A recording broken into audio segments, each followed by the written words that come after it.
महाकपि का बलिदान। हिमालय के जंगल में ऐसे कई पेड़ पौधे हैं जो अपने आप में अनोखे हैं। ऐसे पेड़ पौधे और कहीं नहीं पाए जाते हैं।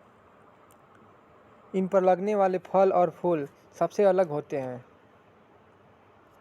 इन पर लगने वाले फल इतने मीठे और खुशबूदार होते हैं कि कोई भी इन्हें खाए बिना रह नहीं सकता। ऐसा ही एक नदी किनारे था जिस पर सारे बंदर अपने राजा के साथ रहा करते थे। बंदरों के राजा का नाम महाकपि था। महाकपि बहुत ही समझदार और ज्ञानवान था। महाकपि का आदेश था कि उस पेड़ पर कभी कोई फल न छोड़ा जाए। जैसे ही फल पकने को होता वैसे ही बानर उसे खा लेते थे। महाकपि का मानना था कि अगर कोई पका फल टूटकर नदी के रास्ते किसी मनुष्य तक पहुंचा तो ये उनके लिए बहुत हानिकारक हो सकता है। सभी वानर महाकपि की इस बात से सहमत थे और उनकी आज्ञा का पालन करते थे। लेकिन एक दिन एक पका फल नदी में जा गिरा जो पत्तियों के बीच छुपा हुआ था। वह फल नदी में बहकर एक जगह पहुंच गया जहां एक राजा अपनी रानियों के साथ घूम रहा था।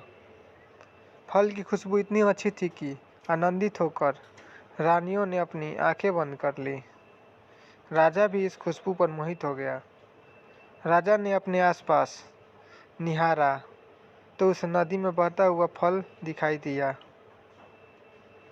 राजा ने उसे उठाकर अपने सिपाहियों को दिया और कहा कि इसे खाकर देखें कि यह फल कैसा है। एक सिपाही ने उसे फल खाया और कहा कि यह तो बहुत मीठा है।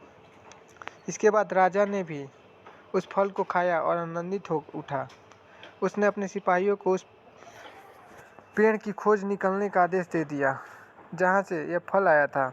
काफ़ी मेहनत के बाद राजा के सिपाहियों ने पेड़ खोज निकाला। नदी किनारे वह सुंदर पेड़ नजर आ गया। उस पर बहुत सारे वानर बैठे हुए थे। सिपाहियों को ये बात पसंद नहीं आई और उन्होंने वानरों को एक एक करके मारना शुरू कर दिया। वानरों को घायल देखकर महाकपि ने समझदारी से काम लिया। उसने एक बांस का डंडा पेड़ और पहाड़ी के बीच पुल की तरह लगा दिया। महाकपि ने सभी वानरों को उस पेड़ को छोड़कर पहाड़ी की ओर दूसरी तरफ जाने का आदेश दिया। वानरों ने महाकपि की आज्ञा का पालन किया और वो सभी पास के सहारे पहाड़ी के दूसरी ओर पहुंच गए। लेकिन इस दौरान डरे समय बंदरों ने महाकपि को बुरी तरह से कुचल दिया।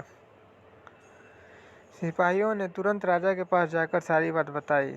राजा महाकपि की वीरता से बहुत प्रसन्न हुआ और सिपाहियों को आदेश दिया कि महाकपि को तुरंत महल लेकर आए और उसका इलाज करवाए।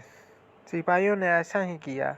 लेकिन जब महाकपि को महल लाया गया तब तक वह मर चुका था। कहानी से सीख, वीरता और समझदारी हमें इतिहास के पन्नों में जगह देती है। साथ ही इस कहानी को यह भी सीख मिलती है कि हर मुश्किल की घड़ी में समझदारी से काम लेना चाहिए।